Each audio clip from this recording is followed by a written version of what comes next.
one of the best things that's ever happened. I call it new age sobriety, new age recovery. And by that, I mean this podcast where we can talk about this out in the open, and spaces like the Phoenix where we're doing social activities and we are coming out as sober, if that makes sense. We're coming out as in recovery and we're not ashamed. Like, hey, I am healing myself and I'm going to parties and I'm healing relationships and I'm hanging out with other people and I'm not ashamed and I'm going to talk about it on social media, wherever it is. I'm going to be open about it. I think that this is the best thing that's happening with people being authentic and open and sharing on social platforms or wherever it might be. So this is what makes it really authentic for me. Stories are powerful. Welcome to the Rise, Recover, Live podcast, brought to you by The Phoenix. This is a space where people impacted by substance use can come to share their story of strength and resilience, get open and honest, and inspire hope and build community through shared experience. We'll be talking to people in our community on their own recovery journey and shine a light on the topic of recovery in all its forms. Maybe you'll hear some of your story in theirs. Let's show the world that together we rise, recover, and live. What's up, everybody, and welcome to yet another episode of the Rise, Recover, Live podcast. We are your hosts, Bryce III, he, him pronouns. And Liz McKean, she, her pronouns. And if you would like to support the show, the best way to do that is to continue to show up just like you are. We're super grateful for everyone who's here. And if you haven't already, please hit that subscribe or follow button, depending on where you listen, so that you don't miss a single episode. We're also super grateful for reviews, ratings. Those really help people to find us. And as always, we love to hear from you on the Phoenix app, which we'll talk more about at the footer of this show. But in the meantime, here we are. And hi, Bryce. It's so good to see you. I missed you. What up, Liz? It's been a minute. How are you? How's your energy? My energy is just so grateful to be here because, and I'm not just saying that, this is my actual true feelings. So don't tell me otherwise, mister. We went a whole week without recording and it was really, I missed you. I missed this, and I am just so happy to be back. So, first off, I want to make sure that this continues to remain a safe space. Don't feel like you got to set asterisk on what you share. Like, this is what I'm really feeling, Bryce. Do not call me out in public, okay? I missed you too. It's been an interesting time between the last time I've seen you, and my chair still doesn't have WD-40, so I'm over here with the squeak energy. It's our background music. Feeling good.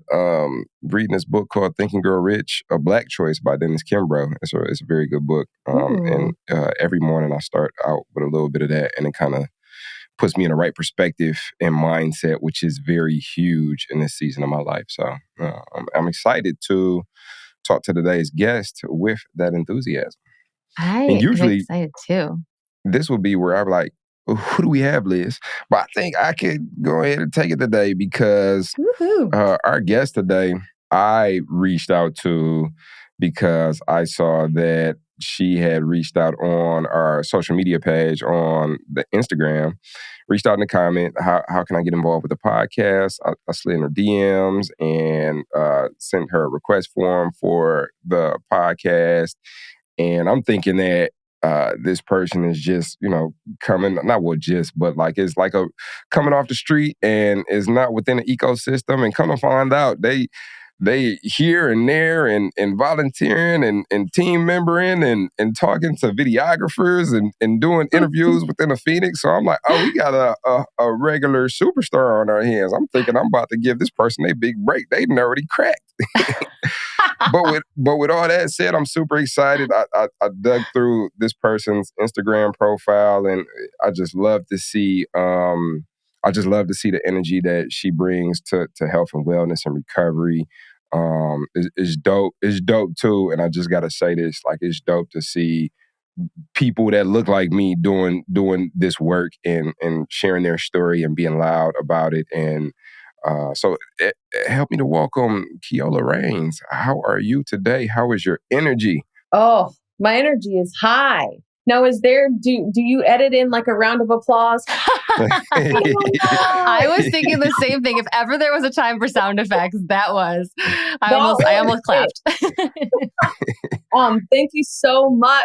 I'm very excited to be here. And that story is funny because that's pretty much my routine for getting myself into spaces in recovery and sobriety, and how I started living my journey out loud. I am fearless when it comes to just putting myself out there. Like, does this team need help? Do you guys need another voice? Do you guys need a little bit of this? Do you need some Kiola? Like, the worst thing somebody could say is no. And that's not even the worst thing. It's like, okay, no, cool. But I am fearless in the DM slide and the comment section. I just ask for help. That is what recovery is. It's all about putting yourself in that scary, sometimes uncomfortable situation of reaching out to a stranger and saying, can you help me? Or do you need some help? Yeah. And so that's one of the foundations of my journey, is just putting myself out there. And here we are. Worked out. And here we are. Look at this. And I think I can definitely relate when it comes to cultivating community. It's exactly that. Extending my arm, extending my hand, going to different comment sections, or going to different in real life meets that are in alignment with what it is that I desire to create in my life. And when I'm there, like, yo, do you need help with this? Is there something that I can assist with? And a lot of times that leads me to just rooms full of love, energy, support, and people that reflect what it is that I'm becoming versus what it is that I was. Mm-hmm. And I think that's how we meet the coolest people, for real. Yep. And speaking of cool people, you got a wall full of bones and skin and anatomy. For those watching on YouTube, you get to see it. For those listening, let me paint a picture for you. There is skeletons. There's muscular anatomy all on the wall behind Kiola. And in a very scientific way. I feel like it could be real goth vibe that we're painting right here. That's not. It's not like sheets of skin. I've got anatomy posters. What about that lamp with the skin, the human skin on it? No, not yet. Oh no, we just took a turn. Lots of anatomy vibes. I've got the skeletal system, the nervous system, and then the muscular system behind me. I host a lot of meetings in either quitting alcohol spaces or recovery and sobriety spaces, and I'm coming into those communities as a wellness expert, as a fitness and nutrition coach. And I just like to remind myself, this is underneath it all. This is it. You know, we all have all of these things, and maybe some of us are missing a couple parts and pieces, but it's a reminder for people that at the core, this is it. So you got to take care of that thing, from the inside out. And I get a lot of questions about that. People always notice that. Some people are like, wait, is there going to be a quiz on what I see, or are you sharing information? And really, it's my office vibe that I just like to remind myself, like, this is who you are. This is what is inside of you. Take care of it from the inside out. And especially in recovery spaces, because we have the challenge of diversity, I like to remind people, like, at the end of the day, if you go into a room and you don't see anybody who looks like you, just remember we all look like this underneath. This is really what it is. Sometimes it's uncomfortable, but if you can just for that moment, okay, remember, Kiola said, underneath the skin, it's the bones, it's the nervous system, it's the muscles. They all look the same. I'm in a safe space. I'm comfortable to share. And so I hope that that's encouraging for folks. Ultimately, at the end of the day, this is what it all comes down to. We're all a bag of bones.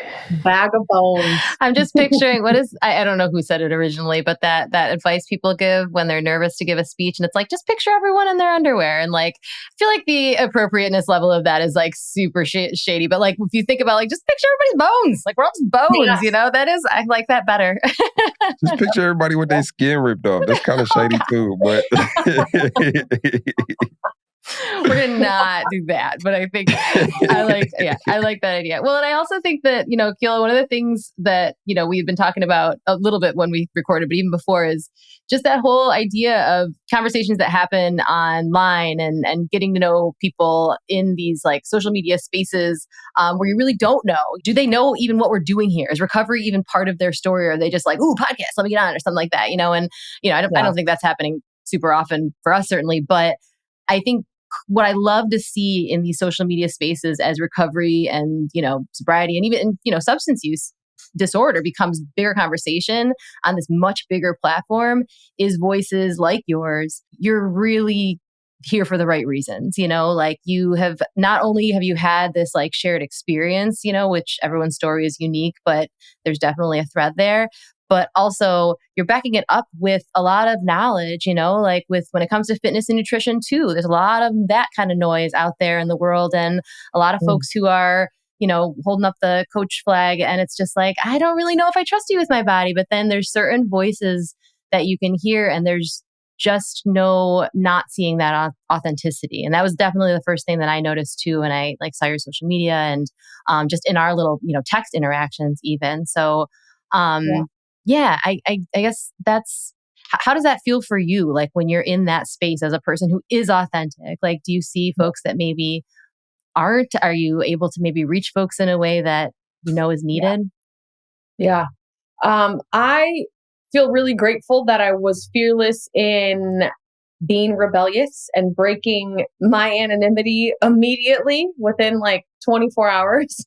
So if you scroll to the bottom of my IG page, that's the first thing you'll see is a 24-hour chip. I was like, screw it. I know that I have to do it this way. I just know that I have to be as loud and open as I have been before my sobriety journey started. So I had IG before, and I've archived like years of things that were all fitness related, nutrition related, goal setting related. And I was always open and loud and encouraging.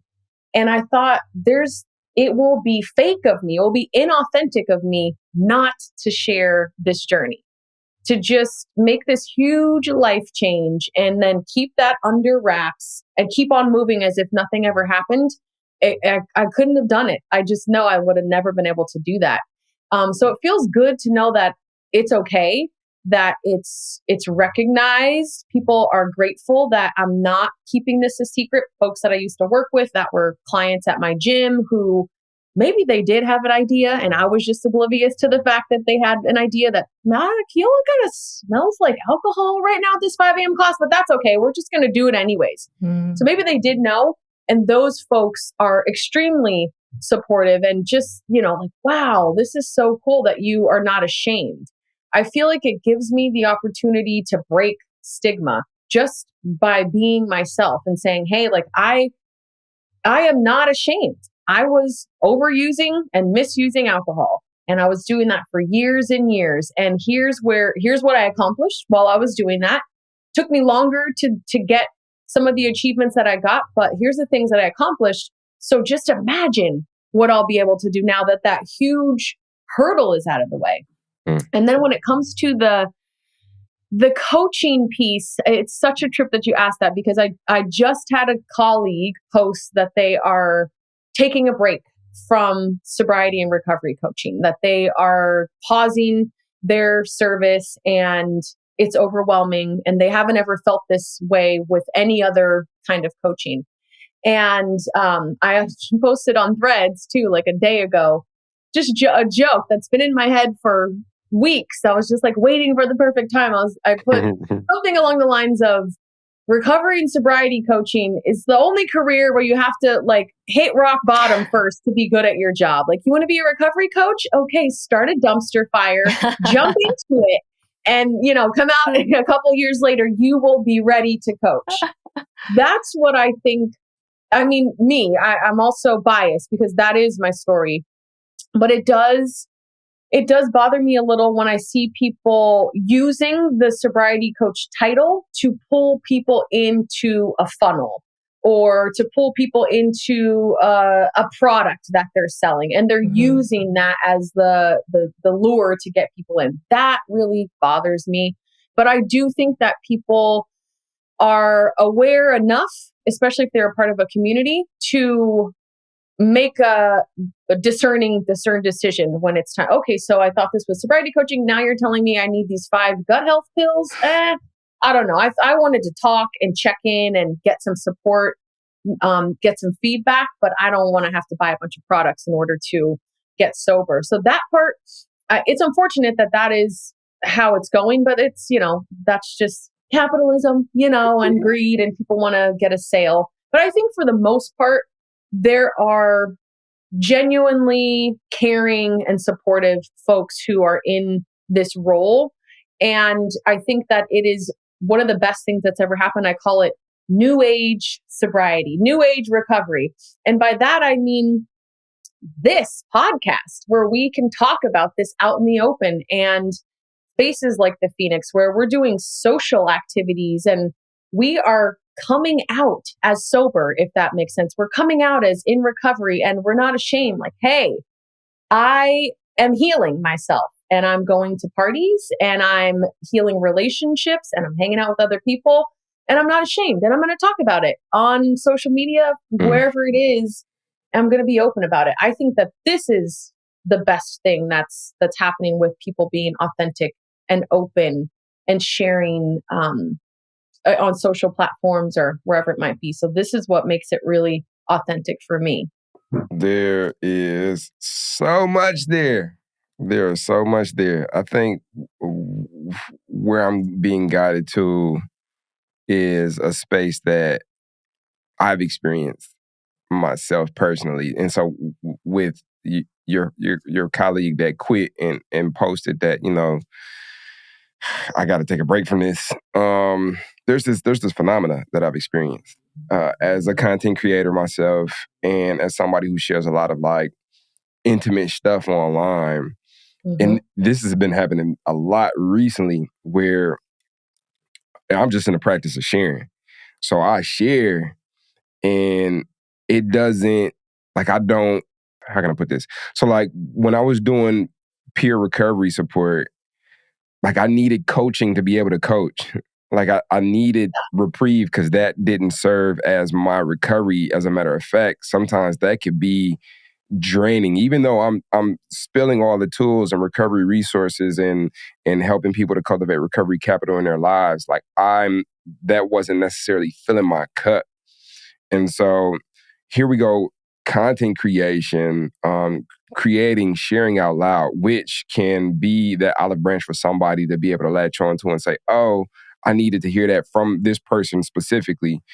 And I'm not hearing what I'm saying because I'm the one that's saying it, And so when the overwhelming effort is, okay, content creation, pushing it out, getting it out there into the world, and versus like pushing it in and giving it to myself and continuing to feed myself, then I can see how you can get to a point where it's like, yo, like I gotta chill for a second because like I need to actually like experience, because I'm giving you all this stuff. Y'all comments are going crazy. Everybody talking about how these things have helped them, but I'm not feeling it for myself. Have you had that experience? And what has that been like? Yeah, I definitely have had that. Maybe people will call it burnout, coaching burnout, sobriety burnout, recovery burnout. I've had all of them. The first was my personal recovery sobriety burnout, which was about 2.5 years in. I had been volunteering to host meetings for Sober Black Girls Club.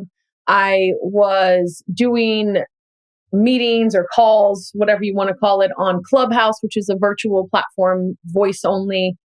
And I had a 6-month-old. And so I was doing all this pouring into folks and you being of service, right? That was one of my foundations of my recovery. Be of service, be of service, be of service. One day it was time to open up a meeting, and I was just like, I don't want to do this. Like, I'm sick of these people. I'm sick of talking about this. I'm sick of sobriety. Like, why?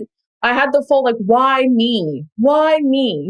First year of sobriety was like, this is awesome. This is the best decision ever. I'm so happy.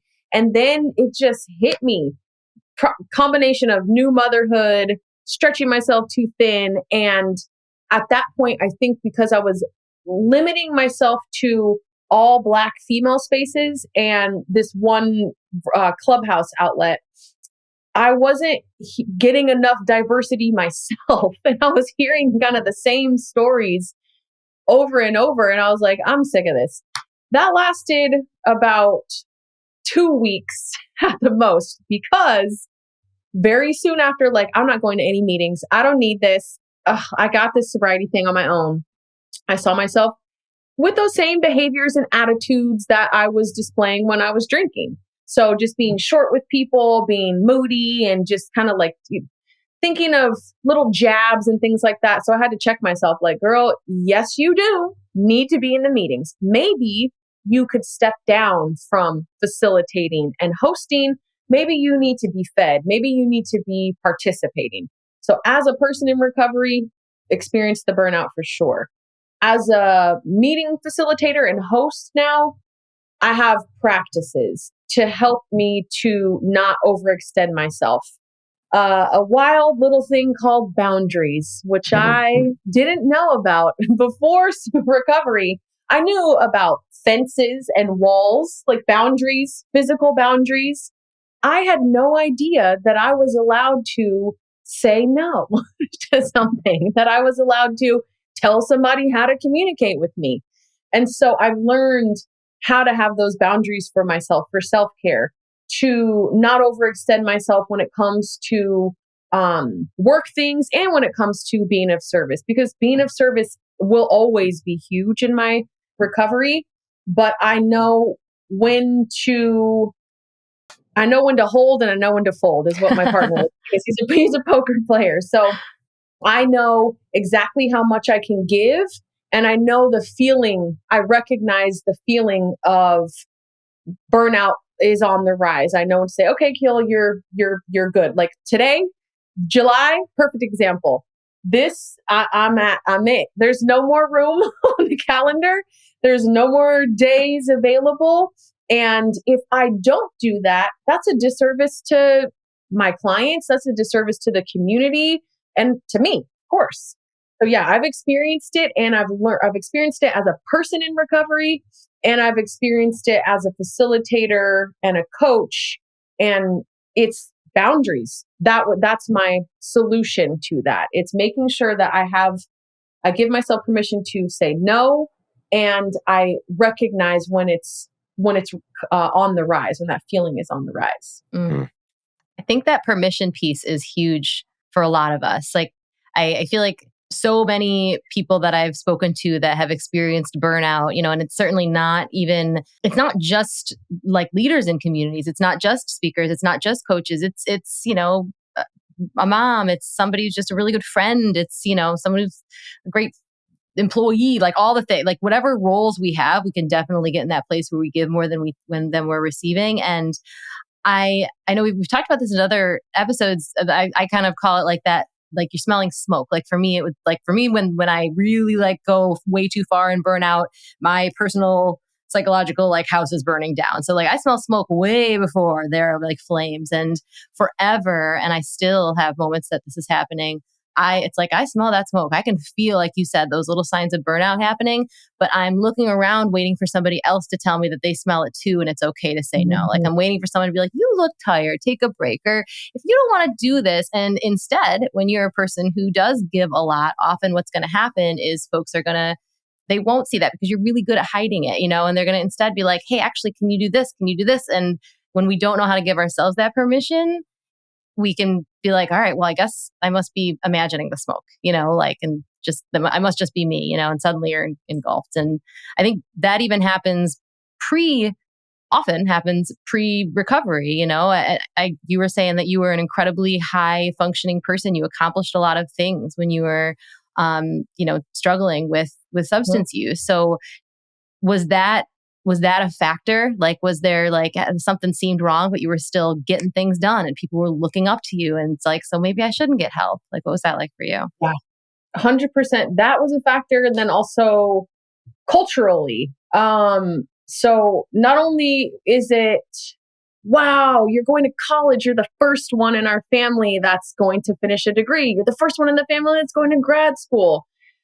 we don't know what you're doing because my parents, I lived outside of the home. So my parents didn't see how hard it was for me to get those degrees. They saw the in and out of school and taking breaks and things like that. But that almost worked against me because it was like, wow, Kiola, you dropped out twice and you still went back and finished. Wow, you took 3.5 years to get your 2-year master's degree, but you still did it. It's not like, why did it take you so long? What was going on? What was happening in those 7 years it took you to get your bachelor's degree? Like, what happened? Just, yes, you did it. So yeah, there, like you said, here comes the math. Yeah, I did do it. That's right. I am. And meanwhile, I'm, drinking like crazy and just paddling, staying above water. So I didn't know that I was allowed to take a break. I didn't know that I was allowed to say, like, this is actually not working. I don't know what I'm doing. I don't know how I'm doing it. And now I'm using alcohol to cope with it. Didn't mention that to anyone.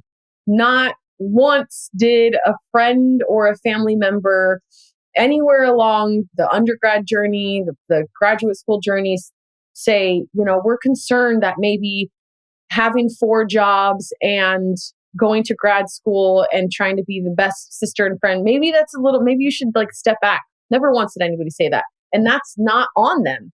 Because again, I made it look like I was like holding it down, but I was really falling apart. And then culturally, there wasn't an encouragement to get therapy. There wasn't an encouragement to have a counselor or anything outside of, the house of the Lord. Like, you just pray about it. And I'm like, that is great. However, God invented therapists, or whatever. Like, there's a reason that we have coaching and therapy and counseling. And now my parents are in therapy. My sisters are in therapy. I've worked with a therapist. I have my own coaches.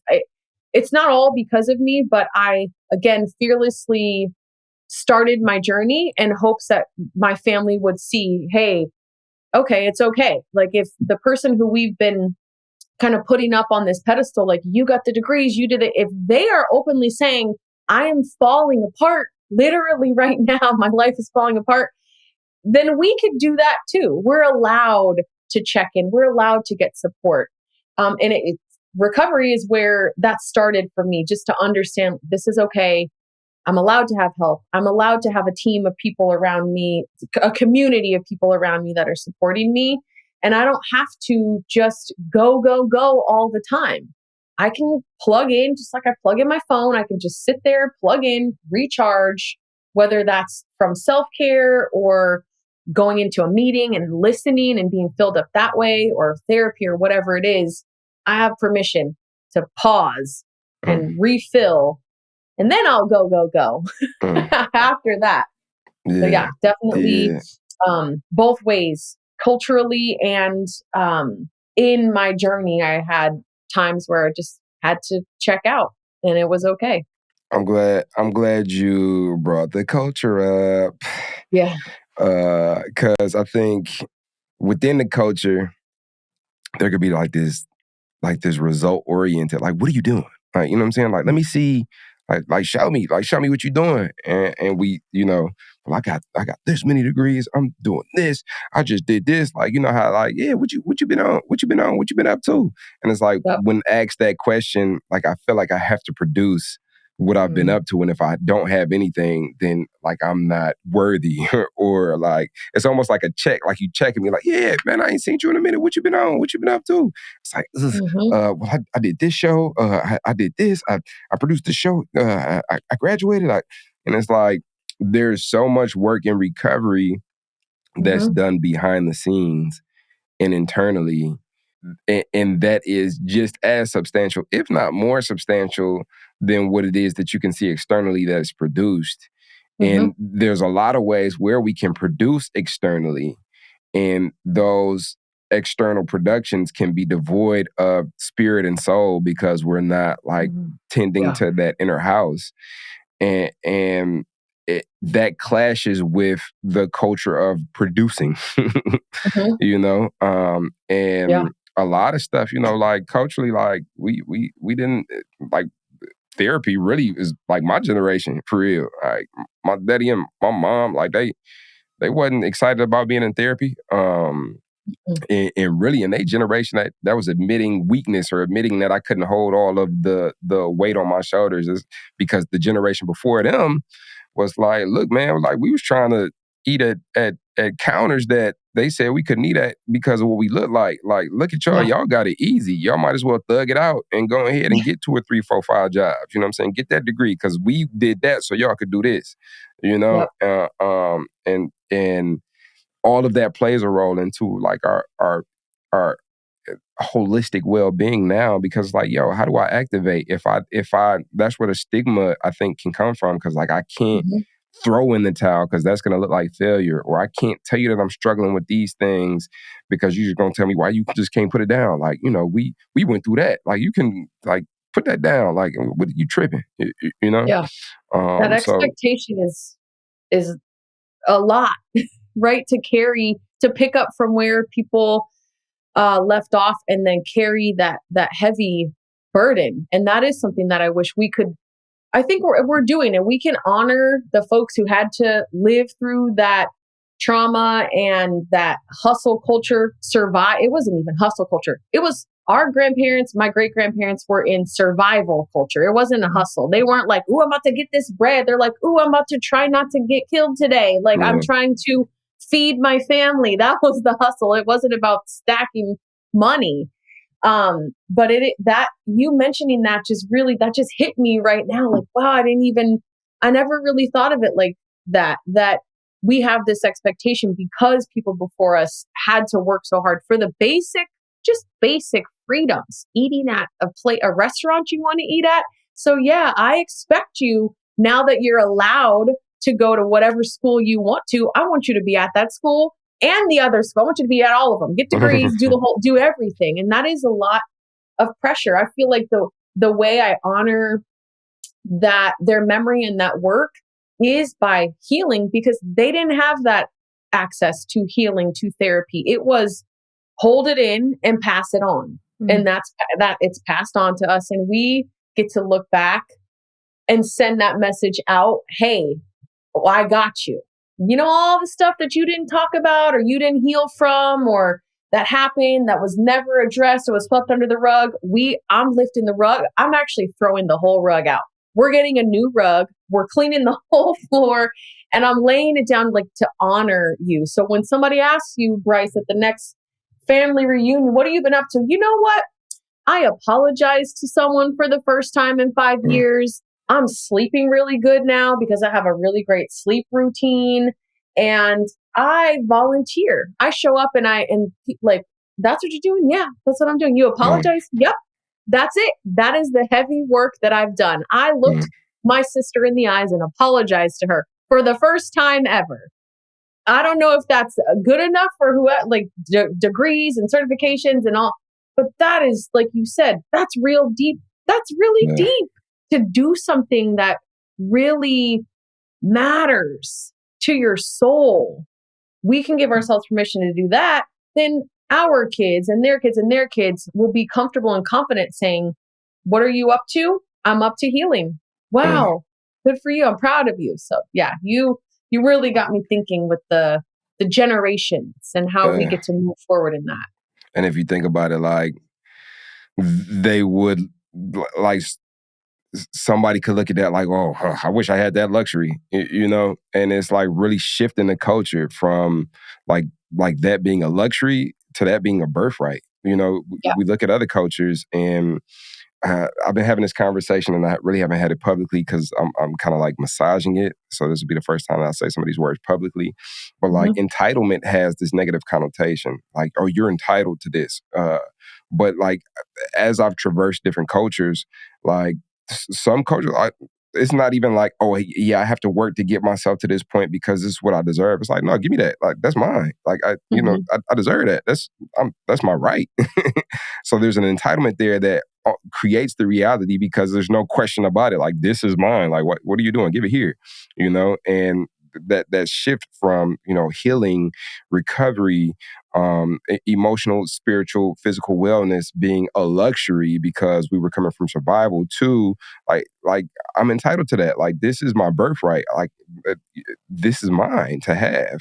And I think that the culture is shifting, even around like financial empowerment. You see people like Earn Your Leisure and all of like the entrepreneurs like teaching financial empowerment and financial wellness, where like historically, we start thinking within our culture, financial empowerment, something happens and then you get a Tulsa, or something happens, you get a black bottom, and then all that history is erased and we don't have a reference point to feed off of. And so I feel like the culture is in a renaissance, but I think it takes people like you to continue to share your story out loud, because it is what you say. But for me, I think what's important for me is who you are. Like, you could say words and your words make a lot of sense, but who you are when I see you at the forefront of like sharing your story is very important to me. Yeah. That's juicy.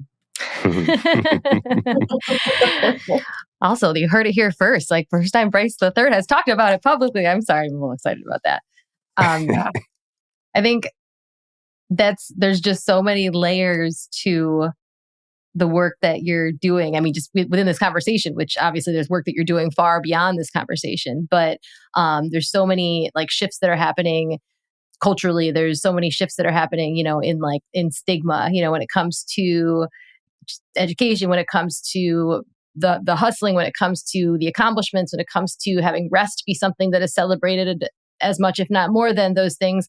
And then also celebrating freaking getting sober, something that used to be just like, okay, you did this, now shut up and never talk about how embarrassing for all of us, and being like, this is the greatest thing I ever did. Like, there's just so many parts of that were never a thing. And I think it's important to acknowledge that, that we're doing that here. And there's still a lot of people that aren't able to do that, that aren't able to publicly say, I have this problem. There's still, a lot of places and people who are experiencing a very different reality than we are, whether that's happening on the inside of them or on the outside of them.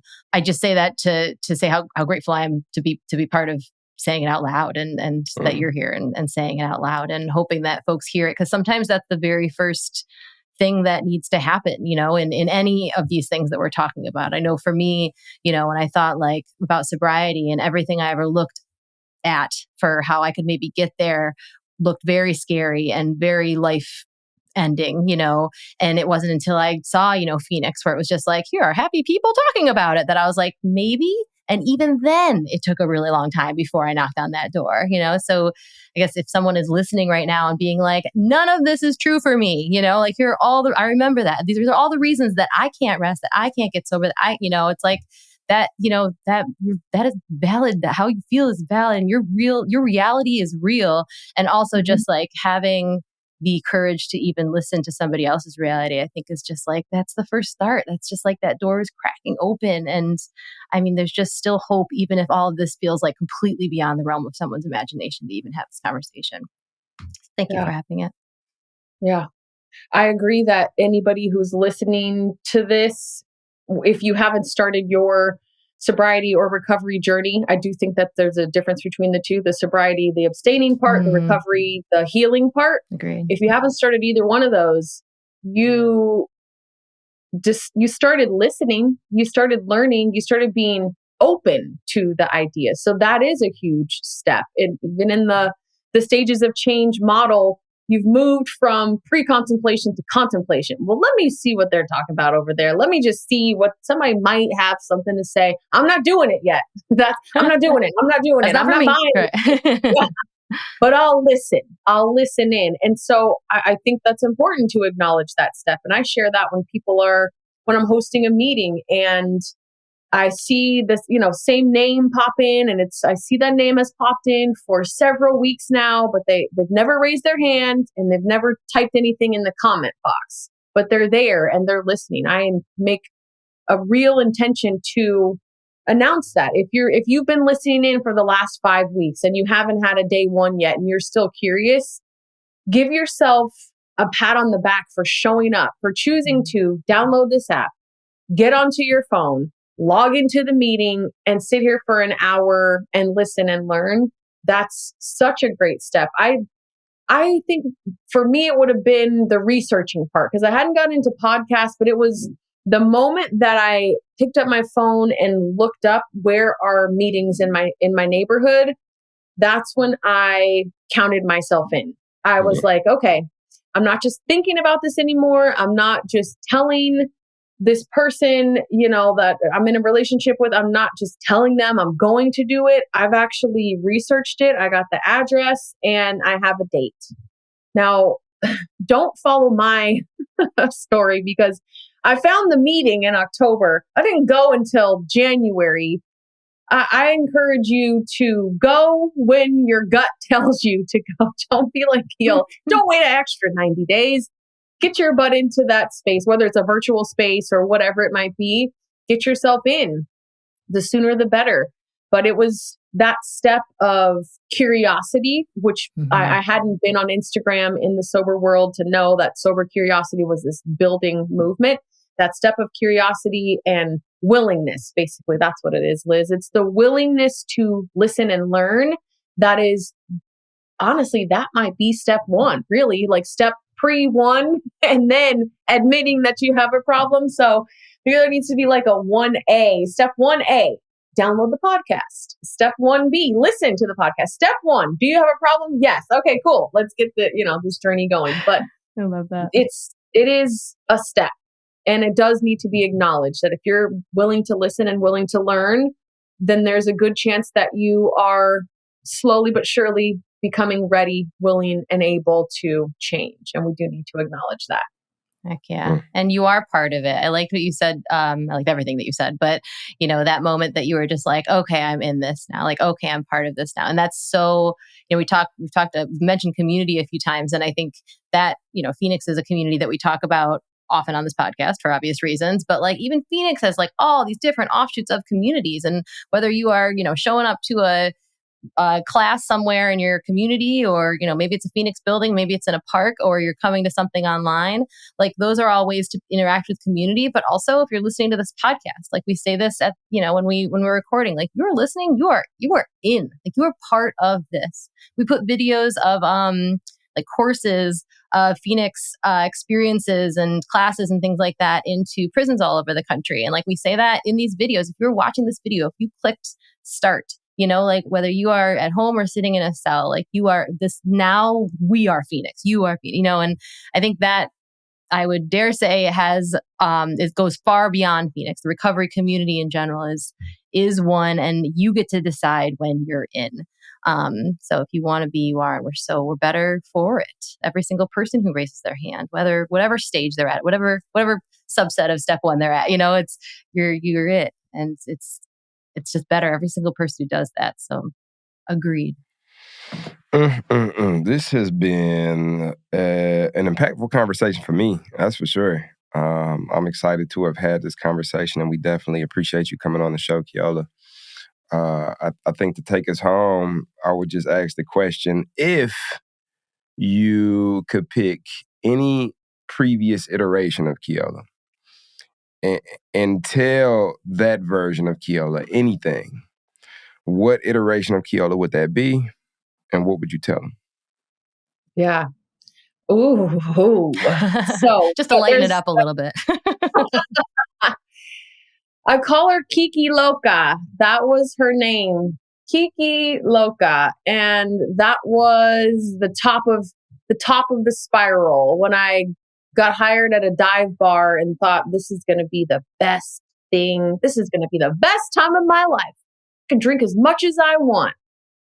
And I would tell her, you deserve better, and you are worth so much more, and your wildest dreams are going to come true. So if you're willing to step away from this darkness, then you can have a life full of light, full of genuine happiness and peace, a life full of peace.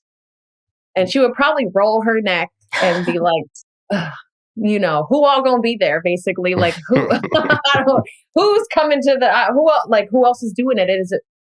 But she would listen. She listened. Took her a while. she listened. But that the former me needed to hear that I was worthy, deserving, and capable, and that the other side of this journey was light and happiness and peace.